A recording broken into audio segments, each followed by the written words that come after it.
현대교회의 가장 큰 특징, 문제라고 말하면은 믿음의 모임에 참여하려고 하는 사람들이 줄어간다는 거예요. 그러니까 믿음이 있다고 하고 구원받았다고 하는 사람들조차 그리스도의 몸으로서의 교회에 속하기를 거부하는 사람들이 많다, 이렇게 얘기할 수 있습니다. 이런 신자들을 일컬어서 우리가 가나안 신자 이렇게 부르죠.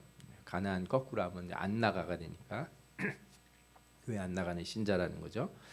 미국에서 이런 걸 연구하는 어떤 연구기관이 있는데, 이 리서치 그룹 바나라고 하는 곳에서 2015년 처치리스라고 하는 책을 내놨다고 그래요. 처치리스 그러는 게 무슨 뜻이냐? 처치가 교회잖아요. 리스라고 LESS 뒤에 붙이면 없다 이런 뜻이에요. 교회 없는 이런 새로운 형태의 형용사가 될 것 같은데, 이 책에서 가나안 신자에 대한 분석을 하면서 이런 글을 썼습니다. 이들은 스스로를 기독교인이라 규정한다. 삶에서 종교적 믿음이 차지하는 비중이 매우 중요하다는 데도 동의한다. 하지만 현재는 교회를 떠난 사람들이다. 과거 교회에 다닌 적이 있으나 지난 6개월 동안 교회에 간 적이 없는 사람들이다. 신실한 믿음을 갖고 있지만 교회에서 만날 수 없는 개개인이다. 이렇게 얘기를 해요. 근데 이제 이런 가나안 신자들이 자신을 합리적인 믿음을 가진 복음주의자라고 보통 생각을 해요. 그런데 이 사람들에게 좀 문제가 몇 가지가 있는데, 그 중에 하나는 일종의 범죄 신론 같은 생각을 가진다는 거예요. 이게 무슨 소리냐 하면은 사람이 하나님을 믿고 선하게 살면 된다 하는 생각을 가진 거예요. 꼭 교회 나가서 이렇게 뭘 활동을 하고 교회라고 하는 모임 안에 속해 있을 필요가 있냐? 내가 예수를 믿고 하나님이 계시는구나. 하나님이 원하시는 게 뭐냐? 착하게 살고 선하게 살면 되는 거 아니냐? 이렇게 생각을 한다는 거예요. 그러면서 선하게 사는 모든 사람들, 그러니까 다른 종교에 있는 사람이라고 할지라도 선한 사람들과 다 이렇게 친하게 지내고 사회가 화합이 되고 좀 이렇게 살면 좋지 않은가, 이렇게 생각을 한다는 거예요. 겉으로 보기엔 되게 합리적인 생각이에요. 그런데 이 생각을 좀 더 발전시켜 보면 어떻게 되냐면요, 자연스럽게 교회 밖에도 구원이 있다 하는 생각까지 이르게 돼요. 그러니까 굳이 교회를 다니지 않아도 구원받는 데는 아무 문제가 없고, 우리가 예수를 마음으로 믿고 세상에서 선하게 되면 되지 않냐. 하나님 말씀을 배운다든지 성경을 읽는다든지 이런 것에 대해서 어떤 다른 사람들의 가르침, 이렇게 교회의 가르침을 잘 받아들이지 않으려고 해요. 스스로 읽고 스스로 평가하고 생각하고 자신들이 해석하고, 또 어쨌든 내가 교회에서 교회를 다니지 않지만 세상에서 내가 선하게 살면 굳이 문제가 있겠느냐, 이런 생각을 한다는 거죠.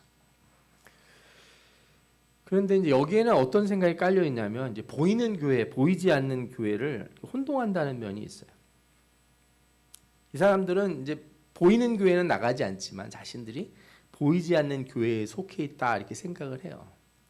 그런데 잘 생각해 보시면 과연 그들이 보이지 않는 교회에 제대로 속해 있는지, 그들이 생각하고 그들이 참여하고 있다는 그 보이지 않는 교회가 참된 교회인지 매우 의심스럽다는 생각을 할 수 있게 돼요. 왜 그러냐 하면요, 교회라고 하는 것은 근본적으로 예수 그리스도를 머리로 하는 몸이 되는 것이고, 신자가 된다는 것은 그 몸의 지체가 된다는 거예요. 그래서 여기서 제일 중요한 말은 뭐냐면, 교회라고 말할 때 예수 그리스도가 중심이 돼야 되고 예수 그리스도 안에 있어야 된다는 거예요. 그러니까 예수 믿는다는 건 선하게 살기 위해서, 예수라고 하는 분이 우리가 선하게 살기 위한 가르침을 주는 분이다, 이렇게 인정하는 것으로는 교회에 속했다 말할 수 없어요. 예수 그리스도가 분명히 우리에게 선한 삶을 가르치긴 했는데, 예수가 그런 선한 삶을 가르치는 분이다, 이렇게 인정하는 것으로는 교회에 속할 수 없다는 거예요. 어떻게 해야 되냐? 그가 유일한 구원자이시다. 그가 하나님이시고 참 하나님의 아들이시고, 하나님이시면 참 하나님의 아들이시고 우리의 구원자이시다. 이거를 인정하는 것이 먼저 선행이 돼야 돼요. 예수 그리스도가 구원자 되심을 온전히 인정하지 않은 상태에서 선하다고 하는 개념은 있을 수가 없는 거죠. 그러니까 예수를 믿지 않는데 선한 사람들도 다 좋은 사람들이다 이렇게 얘기하는 거는 사회적으로는 합당한 말이에요. 사회적으로는 당연히 그러는 게 맞죠. 근데 신앙적으로는 그렇게 평가하고 그러시면 안 돼요. 예수 바깥에 있는 사람들은 기본적으로 심판을 받을 사람들인 거예요. 그래서 우리는 그런 사람들을 뭐라고 정해야 돼요? 전도해야 될 사람들, 선교의 대상으로 정해야 되는 거예요. 근데 그런 사람들과 함께 지내면서 전도도 안 하고 예수 그리스도가 구주고 우리의 생명을 살리신 분이다 이렇게 증거하지 않고 그냥 선하게 살면 되지 뭐 그렇게 복잡하고 어렵게 살아 착하게 살면 다 돼 이렇게 만약에 말을 해버리면 그가 아무리 나는 예수를 믿어 나는 구주야 저기 크리스찬이야 이렇게 얘기를 해도 약간 위험스럽다 이렇게 평가하고 싶어요. 위험스러운 상태에 있다. 여러분들 다른 종교나 다른 교리 뭐 어떤 세상의 지식인들이나 철학자들이나 또 좋은 얘기하는 사람들이 세상에 많잖아요. 이런 사람들이 사회에 기여하는 바가 있다는 거 우리도 다 인정합니다. 그렇지만 예수 그리스도를 구주로 인정하지 않으면 그들과 우리는 하나가 될 수 있는 방법이 별로 없어요. 별로 없는 게 아니라 없어요. 그냥 딱 잘라서 얘기 드릴게요. 없다. 왜냐하면 우리가 하나 되는 길은 오직 뭐예요? 예수 그리스도의 몸에 연결되어 하나가 되는 거예요. 예수 그리스도를 구주로 인정하는 사람들과 하나가 되므로 교회가 형성되는 것이고 예수 그리스도 안에서 선을 행하는 것. 예수가 항상 먼저 나와야 되는 거예요. 에베소서 우리가 1장을 봤을 때 하나님이 창세전에 우리를 그의 기쁘신 뜻대로 선택하시고 그죠? 작정하셔서 또 예수 그리스도를 통해서 우리를 거룩하게 하시고 구원받게 하셨어요. 그리고 우리를 하나님의 영광을 찬미하는 자가 되게 하려 하신다 이렇게 말씀하셨는데 말씀을 잘 보면은 누구 안에서 우리가 하나님의 영광을 찬송해야 되냐? 그러면 예수 그리스도 안에서 찬송하는 거예요. 우리가 세상에서 선을 행해 가지고 그냥 하나님을 막 찬양하고 하나님께 영광을 돌린다 이렇게 얘기하는 게 아니고 누구 안에서? 예수 안에서. 그래서 에베소 1장 4절에서 6절 쭉 읽어보면 그가 사랑하시는 자 안에서 우리에게 거저 주시는 바 그의 은혜의 영광을 찬송하게 하려는 것이라. 그러니까 구원의 은혜도 예수 그리스도 안에서 오는 거고 우리가 하나님께 영광을 돌리는 것도 누구 안에서? 예수 그리스도 안에서 하는 거예요. 그러니까 구원도 예수 안에서 이루어지는 거고 하나님의 영광을 찬미하는 인간의 본질적인 삶도 예수 안에서 이루어져야 되지 예수 바깥에서는 안 돼요. 그러니까 예수 안에 있다는 게 바로 뭐예요? 예수 그리스도를 머리로 한 몸의 지체가 되는 거예요. 그러니까 우리가 그냥 그저 착하게 살고 선하게 사는 것이 다가 아니에요. 분명히 에베소서 2장에 우리에게 말씀하신 바가 있잖아요. 우리는 그가 만드신 바라 그리스도 예수 안에서 선한 일을 위하여 지으심을 받은 자니 이 일은 하나님이 전에 예비하사 우리로 그 가운데 행하게 하려 하심이라. 우리를 선한 일을 위하여 예비하셨는데 누구 안에서? 예수 안에서 선한 일을 위하여 지으심을 받았다. 우리를 이렇게 정하잖아요. 예수 안에서 선을 행하는 거예요. 우리는 착하게 살지만 예수 바깥에 나가서는 아무 의미가 없는 거예요. 그래서 우리의 선은 무엇이냐? 예수가 가르치는 것을 행하는 게 선이에요. 사회적으로 합의하고 타협하고 그죠? 이렇게 협력해 가지고 우리 이렇게 지내십시다. 이렇게 정한 것을 하는 게 선이 아니고 우리는 어떤 게 선이라고요? 예수 그리스도가 가르친 것을 행하는 것. 그의 말씀을 전하는 것. 생명을 전하는 것. 그게 바로 선이에요. 그래서 본질적으로 얘기하면 우리가 하는 가장 최고의 선이 무엇이냐 그러면 복음을 증거하는 거예요. 뭐 다른 사람들 막 이렇게 돈을 주고 그죠? 도와주고 착한 일을 많이 해도 복음을 증거하지 않으면 아무 소용이 없어요. 우리가 고린도전서 13장에 내가 천사의 말을 하고 그죠? 방언을 하고 내 몸을 불사르게 내어줄지라도 사랑이 없으면 아무 소용이 없다 이렇게 얘기하잖아요. 그 사랑이라는 게 이 관념적이고 무슨 감각적인 그런 사랑이 아니에요. 내가 저 사람 별 좋아하지 않는데 도와주는 거는 사랑이 없이 했으니까 저거 아무 소용없다 이렇게 평가하는 그런 구절이 아니에요. 이 사랑은 바로 뭐예요? 예수 그리스도의 사랑이에요. 예수 그리스도의 사랑을 가지고 한다는 게 뭐예요? 그에게 뭔가 선을 행하려고 할 때 반드시 누구를 증거해야 돼요? 예수 그리스도를 증거해야 되는 거예요. 십자가를 증거해야 되는 거예요. 예수 그리스도의 사랑을 드러내야지 내 사랑을 드러내는 건 아무 소용 없는 거라니까요. 내 인격을 드러낸들 뭔 소용이 있어요? 그게 뭐 내가 칭찬받을 일이에요? 예수 그리스도가 당신을 위해 죽어주셨습니다. 나는 당신을 사랑하는 그 마음이라고 하는 게 제대로 된 사람이 될 수 없습니다. 내가 보여주고 싶은 거는 내 사랑이 아니고 누구의 사랑이다? 예수 그리스도의 사랑입니다. 이렇게 신자가 솔직히 누굴 돕고 선을 행할 때 어느 때는 억울할 때도 있고 속상할 때도 있고 그렇죠. 아까울 마음이 들기도 할 수 있어요. 저는 그게 이상하다고 생각하지 않아요. 자연스러운 거예요. 그런데 나는 예수 그리스도의 사랑을 드러내려고 나는 그릇이 안 돼서 내 성품은 내 인격은 남을 도와줄 만큼 대단한 사람이 아니지만 예수 그리스도를 드러내려고 내가 일을 한다. 그러면 저는 그것이 옳은 일이라고 봐요. 왜? 그 사랑을 증거했잖아요. 무슨 사랑? 예수 그리스도의 사랑.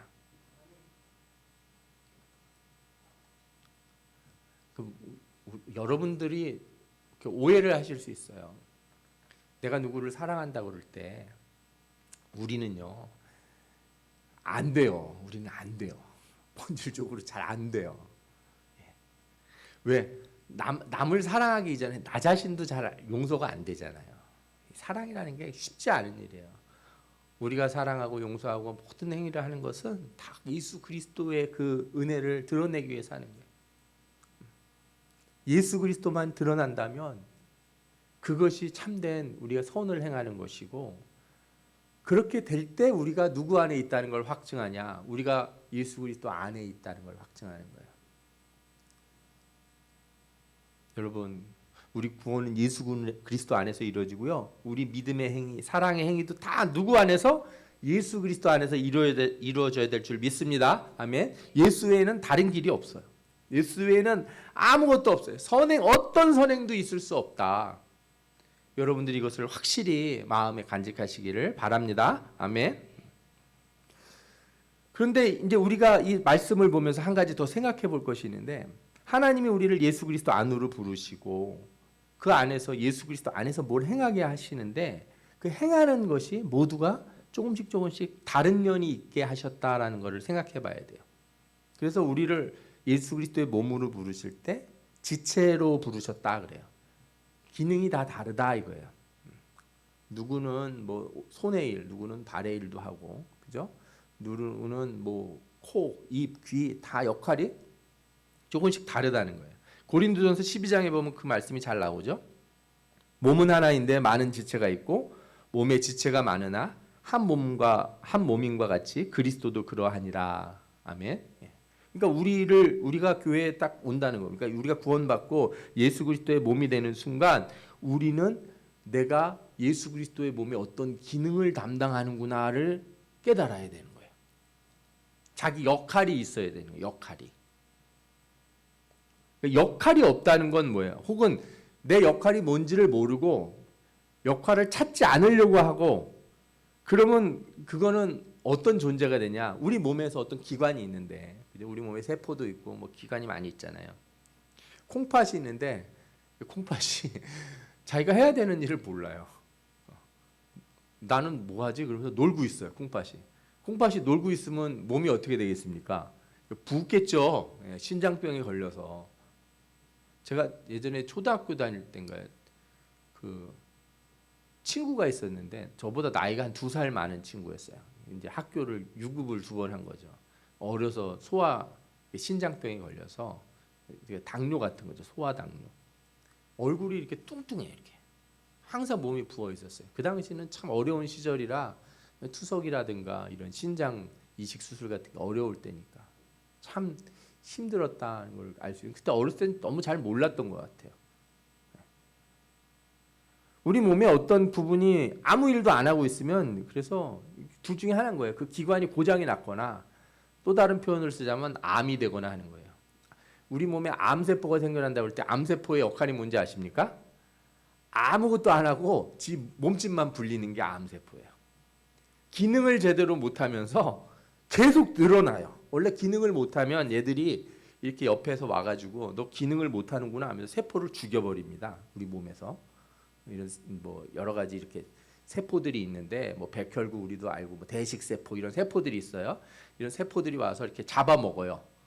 일 안 하고 죽을 때가 된 애들은. 그래서 몸을 이렇게 새로운 세포를 만들고 건전하게 만드는데 아무 일도 안 하는 세포가 자꾸 몸집을 불려가지고 옆을 이제 오염을 시켜요. 지만 그러면 모르겠는데 옆에 있는 애들도 다 뭐하게 만들어요?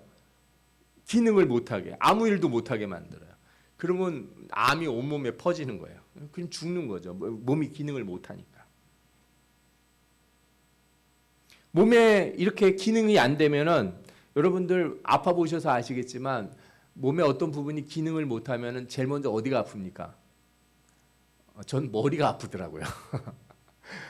아프면 머리가 아프잖아요. 몸이 아프면 머리가 아프다고요. 저는 이걸 생각해 보면서 말씀을 준비하다가 내가 일을 안 하고 있으면 누가 제일 아파하시는지 아세요? 머리 대신 예수 그리스도가 아파하신다는 거예요. 구원해서 예수 그리스도 안으로 부르시고, 그죠? 그 몸의 지체가 되도록 품어 주셨는데 예수 그리스도의 몸으로 이식 수술 같은 걸 했단 말이에요. 그죠? 기능을 담당하라고 이식 수술을 해줘서 이렇게 예수 그리스도의 몸으로 받아들였어요. 그 요한복음의 표현을 쓰자면 참 포도나무에 젖붙임을 한 거예요. 그런데 이게 기능을 안 해. 아무리 영양분을 줘도 받아 먹기만 하고 이파리도 하나 안 나. 열매도 안 맺어. 그러면 누가 고통받냐? 몸이 고통을 받아요. 머리가 아파요. 예수 그리스도의 고통이 됩니다. 신자가 예수님 괴롭히는 방법이 간단해요. 뭐예요? 나쁜 짓 많이 하는 게 예수님 괴롭히는 방법이다. 물론 당연히 그렇겠죠. 예수님 괴롭히는 아주 그냥 간단한 방법이 뭔지 아십니까? 교회 와서 아무것도 안 하는 거예요. 앉았다 가시면 기능을 아무것도 안 하니까 그리스도의 몸으로서의 아무 일도 안 하면 또 뿐만 아니라 교회 안에서뿐만 아니라 교회 바깥에 나가서 아까 제가 말씀드렸죠. 예수 그리스도의 선을 행하는 것이 뭐라고요? 복음을 증거하는 거잖아요. 내가 세상에 살면서 다른 사람들과 대화하고 만나고 이야기하는 과정에서 난 예수 믿는 사람이고 예수 믿는 게 좋은 일입니다. 사람들하고 얘기를 하면서 전해줘야 되는데 전혀 없어. 내가 예수 믿는지 아무도 몰라. 그러면 누가 고통을 받냐? 예수 그리스도가 고통을 당하신다 이거예요. 뿐만 아니라 열심히 일하는 다른 신자의 고통도 되고 심한 경우에는 다른 신자로 옮겨가기까지 해요. 그게.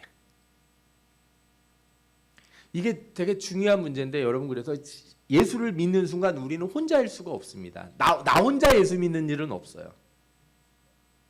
내 신앙 상태 자체가 그리스도의 몸에 연결되어 있기 때문에 모든 옆에 있는 사람들에게 연결이 돼서 다 전달이 돼요.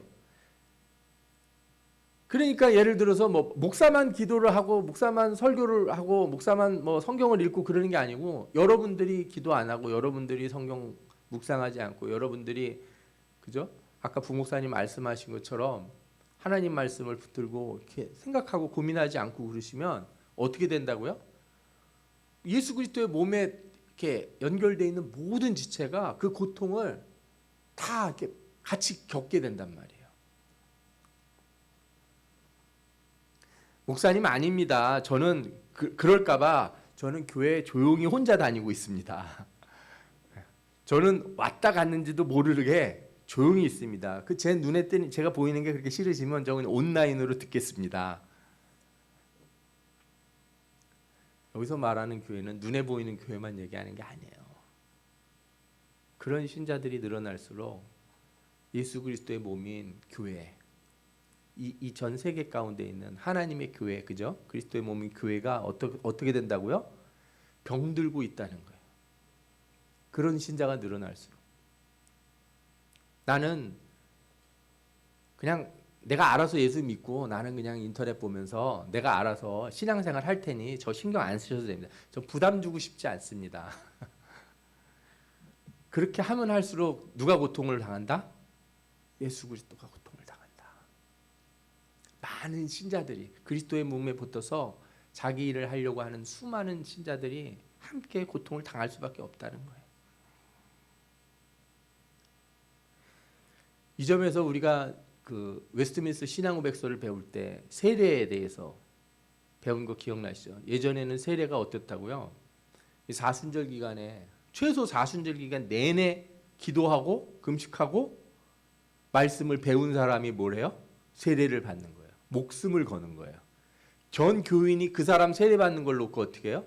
같이 기도해요. 왜? 몸이 될 사람이니까. 그리스도의 몸에 참여할 사람이니까. 저 사람이 세례받고 삐딱하게 나가고 예수를 제대로 안 믿고 이상한 짓 하고 그러면은 어떻게 되는 거야?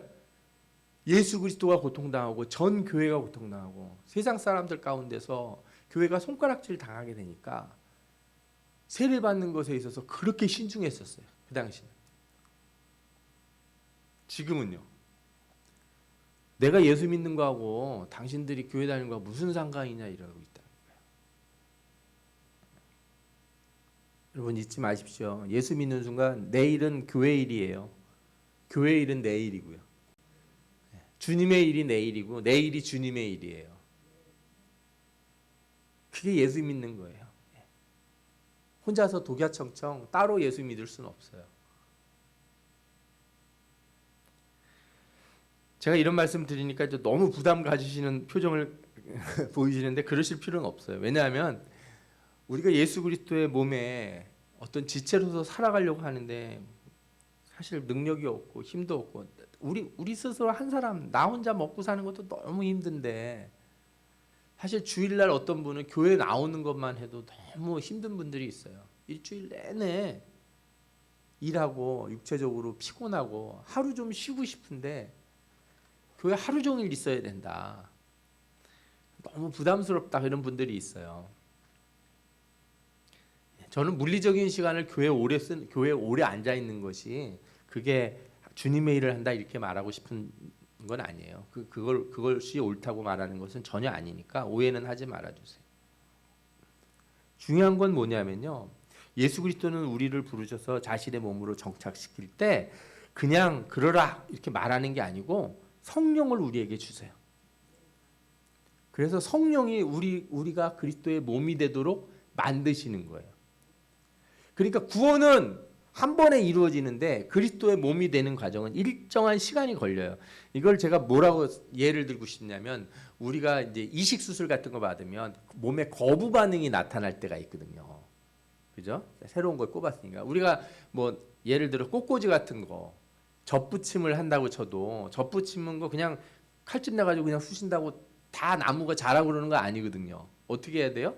이게 붕대 같은 거로 잘 감고 뭐 물도 뿌리고 뭐 이렇게 이끼 같은 거로 덮어놓기도 하고 그죠? 그렇게 해서 시간이 좀 지나서 돼야 얘가 정착이 되고 온전히 가지가 돼서 이렇게 연결이 돼서 열매도 맺히고 하는 거 아닙니까? 그 일련의 과정이 필요한데 그 과정을 누가 이끄시는가? 성령이 이끄신다. 성령이 분명히 우리에게 가르쳐 주세요. 이 성령이 우리로 하여금 예수 그리스도의 몸으로서 잘 안착할 수 있도록 제일 먼저 해주시는 게 뭐냐면 은사를 주신다는 거예요. 은사. 고린도 12장에 이거 설명하는데 은사는 여러 가지나 성령은 같고 직분은 여러 가지나 주는 같으며 또 사역은 여러 가지나 모든 것을 모든 사람 가운데서 이루시는 하나님은 같으니 각 사람에게 성령을 나타내심은 유익하게 하려 하심이라. 그러니까 어떤 사람에게 성령으로 지혜의 말씀을, 어떤 사람에게는 같은 성령을 따라 지식의 말씀을, 어떤 사람에게는 믿음을, 어떤 사람에게는 병 고치는 은사를, 누구에게 또 능력을, 예언함을, 영 분별함을, 방언 말함을, 통역함을 이렇게 주시는 거예요. 그것뿐만 아니에요. 가르치는 은사, 교사가 되기도 하고 찬양을 인도하는 자가 되기도 하고 반주를 하기도 하고 식사를 대접하며 그저 교회를 청소하고 뭐 온갖 일을 다 하는 것들 다 주셨잖아요. 그게 다 뭐예요? 다 은사다. 은사. 그거는 내가 하고 싶어서 하는 게 아니고 누가 하게 하시는 거예요? 성령이 하게 하시는 거다. 그러니까 예수 믿는다는 말은 이 성령이 내게 임하신 거고, 성령이 임하셨다는 건 내가 그리스도 몸의 지체가 되는 것이고, 지체가 되면 그 성령은 그냥 우리를 두시지 않고 반드시 수행할 수 있는 은사를 주신다는 거예요. 은사를 안 받은 사람은 하나도 없어요. 썩혀 듣는 사람은 있을지 모르지만 안 받은 사람은 없다.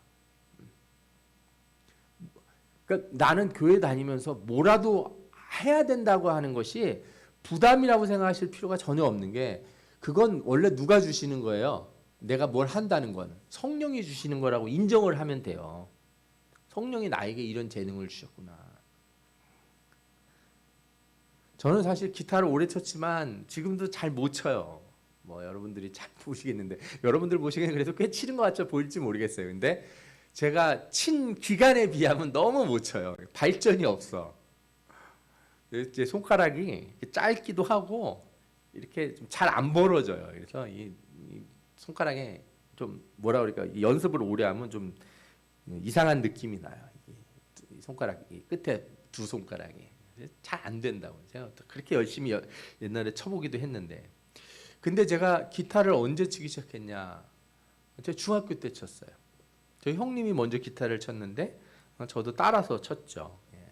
그런데 저희 형님 목사님은 찬송을 잘하시고 다른 악기도 잘하시니까 별로 기타를 그렇게 아주 이렇게 깊이 좋아하지는 않았던 것 같아요. 저는 다른 건 잘 못하니까, 오로지 이거밖에 못하니까 그나마 이걸 쳐서 중등부 고등부 때 이렇게 기타를 쳤는데, 이게 이 나이가 될 때까지 이렇게 써먹을 줄은 몰랐어요. 잘 생각해 보니까 하나님이, 야 너는 재능이 별로 없지만 그래도 이건 하나는 좀 할 수 있을 것 같다, 이렇게 주신 것 같아요. 대단한 재능이 아니라서 뭐 어디 가서 음악을 한다거나 뭐 이렇게 어디 가서 찬양을 한다든가 뭐 이런 능력은 안 되지만 제가 할 수 있는 분량만큼의 은혜를 주셔서, 우리 교회가 처음 개척했을 때 주일학교 어린이들 찬송하고 인도하고 찬양을 하는 데 있어서 그때 배운 게 이렇게 유용하게 쓰일 줄은 몰랐어요. 정말. 성령은 우리에게 다양한 방식으로 은혜를 주시고 다양한 방식으로 은사를 주세요. 나는 잘 못한다, 이게 굳이 말하실 필요가 없어요. 나는 재능이 별로 없습니다. 저분이 훨씬 잘합니다. 물론 그런 분들이 있죠. 우리 교회도 뭐 우리 유전사님 얼마나 악기를 잘 다루시고 음악을 잘하세요. 잘하시는 분이 있어요. 은사를 주셨으니까. 근데 조금 준 사람은 조금 준 대로 해야 되는 거예요. 이거를 묻어두면 뭐가 되는 거예요? 악하고 게으른 종이 되는 거예요. 한 달란트 받았다고 묻어두면 뭐가 된다고요? 악하고 게으른 종이 되는 거예요. 왜? 성령이 주셨는데. 내가 5달란트를 받았다고만 열심히 하는 게 아니고 한 달란트 받았어도 열심히 해야 되는 거예요. 성경에서 오죽하면 예수님이 뭐라 그래요? 한 달란트 땅에다 묻어놓은 사람에게 너 왜 땅에다 묻어놨냐? 차라리 은행에 맡겼으면 이자라도 받지 않겠느냐, 이렇게 말씀하셨잖아요. 무슨 뜻입니까? 너 한 달란트라고 너 네 스스로 잘 못하기 때문에 그러면 다른 사람이 시키는 거라도 좀 해보지. 네 달란트 남한테 맡겨서 남의 지시라도 받아서 해보라는 거 아니에요. 그러면 유익한데 왜 그것도 안 하냐 이거예요. 왜 땅에 묻어놓고 안 하냐. 성령은 우리에게 뭐라도 주십니다. 어떤 부분은 뛰어나게 남들보다 더 잘하게 주시기도 하고 어떤 부분은 남들보다 좀 못하게 주실 수도 있어요. 그러나 그걸 주신 분은 성령이시고 그걸 행할 때 내가 뭐가 됩니까? 이 몸의 지체가 되는 거예요. 이렇게 몸의 지체가 될 때 여러분들, 그래도 목사님 저도 사실은 좀 잘하면 좋을 것 같아요. 저도 이걸 더 잘했으면 제가 더 열심히 할 텐데 잘 못해서 사실은 하기가 싫습니다. 근데 여러분 이걸 아셔야 돼요. 우리 손가락이 보시면 5개잖아요. 이렇게 어떤 건 길고 어떤 건 잘 움직이고, 저는 애기 손가락이 잘 안 움직여요. 이게 이렇게 한 손가락만 막 움직이고 이렇게 피고 그러는 거 잘 안 돼요. 약간 이렇게 좀 클럼지하다 그래야 되나? 이거 뭐라 그래야 되나? 이렇게 굼뜬 손가락을 가지고 있는데, 저는 그렇기 때문에 제 손이 서로 협력을 잘한다고 생각이 들어요. 똑똑한 사람들 다 모아놓잖아요. 전 세계에서 제일 똑똑한 사람들만 다 모아놓으면 다 실력을 발휘하는 게 아니고 그 중에서 또 몇 명이 열심히 하고 몇 명은 또 뭐예요? 이렇게 놀아요. 예. 그런 연구가 있더라고요. 하나님이 우리에게 왜 나에게 5달란트를 안 주고 1달란트만 줬는가? 그래야 균형이 맞아서 그럴 수도 있다는 거예요. 그래도 겸손하게 다른 사람의 지시를 받아가면서 일할 수 있기 때문에 그래요. 모두가 다 선생이고 모두가 다 능력자고 모두가 다 이렇게 최고의 기능을 가지고 있으면 그럴 수는 없는 거예요. 그럴 수는 없어요. 성경에서 그렇게 말하지도 않고 그렇게 하지 않아요. 누구는 목사로, 누구는 교사로, 누구는 기도하는 사람으로, 누구는 봉사하는 사람으로, 누구는 청소하는 사람으로 부르시기도 하고, 누구는 다른 거 할 수 없어서 이렇게 교회 와서 제일 먼저 주보 접는 것만 하시는 분도 있는 거예요. 그러나 그렇게 하셔서 하나님이 하시는 게 뭐예요? 다른 지체들과 충돌하지 않고 한 마음이 되게 하시고 서로가 서로를 돌보게 하시는 거예요. 은혜가 많고 은사를 많이 받은 사람은 적은 은사를 받은 사람들, 적은 은사라는 건 사실 없지만, 그죠? 작은 기능을 수행하는 사람을 돌보게 하시고 가르쳐서 같이 일할 수 있도록 이끌어주게 하시고, 또 적은 것을 하는 사람은 나보다 좀 더 잘하는 사람 앞에 고개를 숙이고, 그죠? 겸손하게 따라가기도 하고, 그래서 배우는 거죠. 그래서 몸이 움직이는 거예요. 다 손가락이 다 검지 손가락이고 다 엄지 손가락이 되면 어떻게 되겠습니까? 손가락이 전부 엄지 손가락이면, 그죠? 다 잘났다고 이렇게 나는 엄지 할 거야. 그래서 5이 다 엄지만 있으면, 엄지 손가락만 10개 가진 사람이라면 얼마나 이상하겠어요. 예수님이 손을 보시면 와 이상하다 이러실 거 아니에요.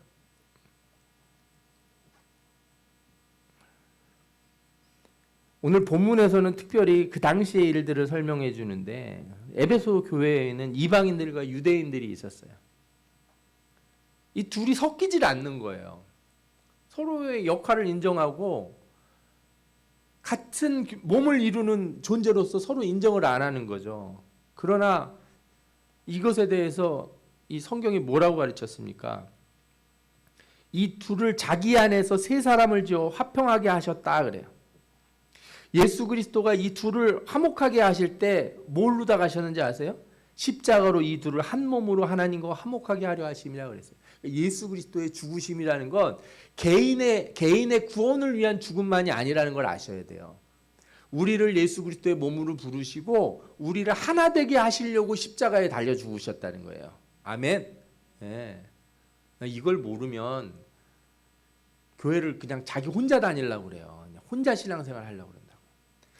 예수가 십자가에 달려 죽은 이유가 뭐라고 해요? 나를, 예수 그리스도를 믿는 모든 신자들 가운데 함께 있게 하려고, 하나 되게 하려고, 화목하게 하려고. 그러니까 여러분들이 교회가요, 교회가 교회들끼리 싸우거나 교파들끼리 막 다투거나 제일 볼성사나운 거예요. 말도 안 되는 거예요. 절대 그럴 수 없어요. 그럼 얼마나 부끄러운 일이에요. 교회가 막 싸워가지고 세상 재판소에 가고 막 이러는 일이 생긴다는 건 예수님의 십자가를 진짜 완전히 무시하는 행위라고요.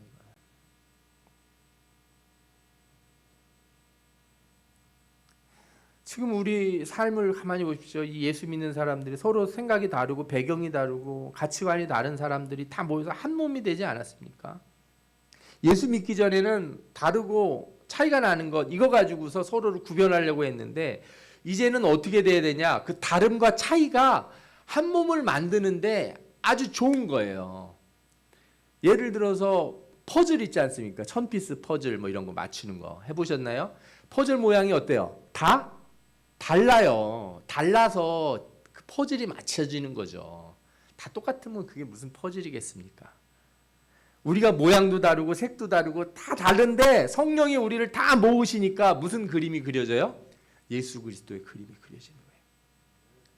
내 퍼즐은 뭔지 모르겠어. 그냥 내 것만 봐서는 아무것도 모르겠는 거야. 이게 모양도 이상하게 생겼고 색깔도 이상하고 이게 도대체 뭐에 쓰는 퍼즐인지 몰라. 나라고 하는 퍼즐이.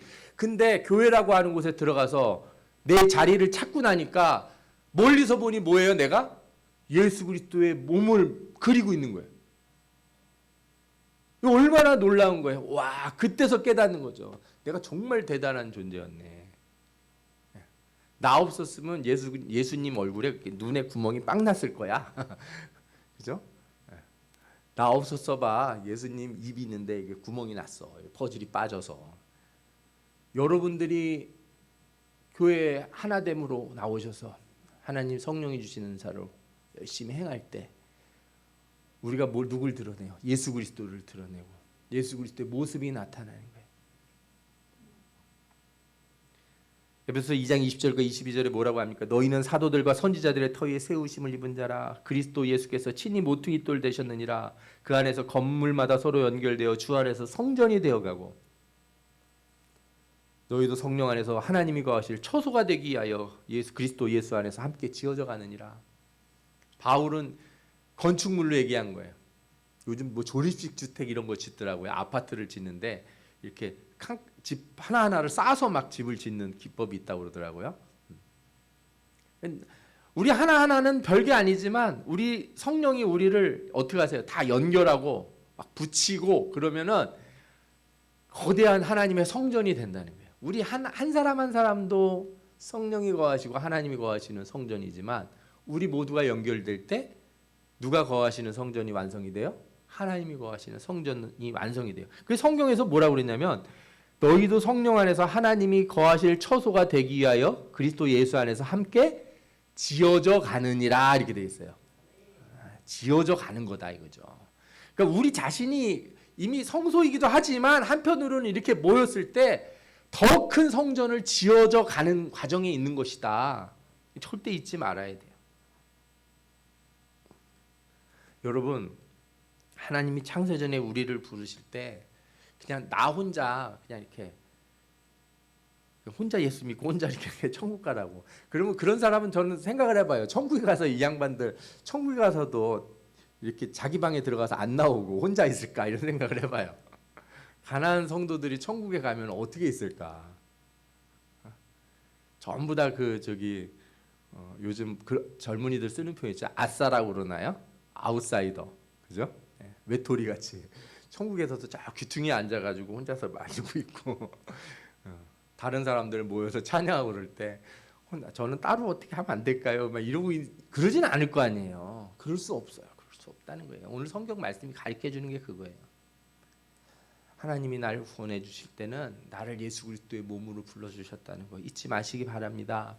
예수 그리스도 안에서만 우리는 선을 행할 수 있고 예수 그리스도 안에서만 하나님께 영광을 돌릴 수 있는데 그 과정에서 우리는 함께 협력하여 교회를 세워나가고 함께 협력하여 그리스도의 몸을 만들어가고 함께 협력하여 하나님이 거하실 처소가 되어지는 줄 믿습니다. 아멘. 여러분들이 이 귀한 말씀을 가지고 여러분들에게 주어진 달란트가 무엇이든지 간에 그리스도의 몸을 위하여 열심으로 일하며 주님의 교회를 세워가시는 충성된 사람들 다 되시기를 축원합니다. 아멘. 기도하겠습니다. 우리